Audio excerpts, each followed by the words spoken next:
Rejoice, A Knife to the Heart by Steven Erikson. Read by Laurence Bouvard.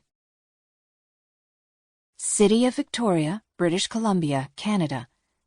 May 19th, 2:19 p.m. 3 smokers were hanging out outside the bar on Cook Street. A woman was carrying a cardboard box filled with old clothes, heading for the consignment shop. Across the street, 3 house painters had just climbed the stairs up from the hardware store, burdened with supplies for repairing drywall. A man was walking towards Pandora Avenue and the grocery store on its corner.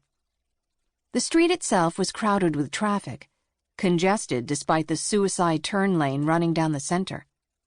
The pace was a crawl in the lane heading south as the last few vehicles caught up to the line awaiting a change of lights down at Pandora. A UPS delivery van had just turned from Pandora, heading north.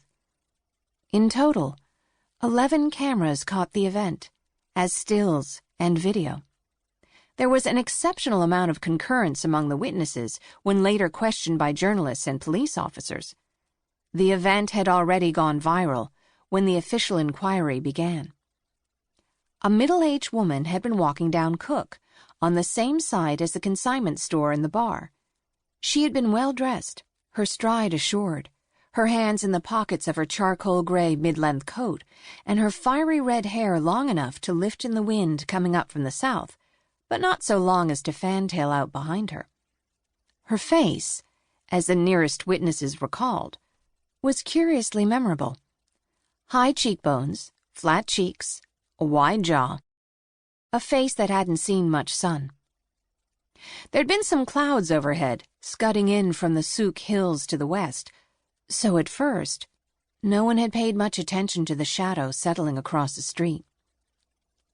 One of the smokers, a Mr. John Allaire, was wheelchair-bound. His angle of repose afforded him the privilege of being the first person to sight the dispersal of the cloud overhead, revealing the slightly curved shape of something solid and huge. "Like the underside of a plate, a china plate," John said. In the course of his life up until now, this was his defining event. Things had been pretty shitty for some time. His smoking was killing his legs below the knees. His drinking was pickling his liver. He was 63 years old and living on assistance.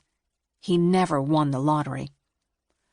"Like the underside of a plate, a china plate, that then started glowing in the middle, dead center, glowing like you wouldn't believe. I had to shade my eyes, but that didn't stop me seeing the beam of light come down, right on that woman, who wasn't 20 feet from me. She never knew what hit her." Margot Rivette agreed.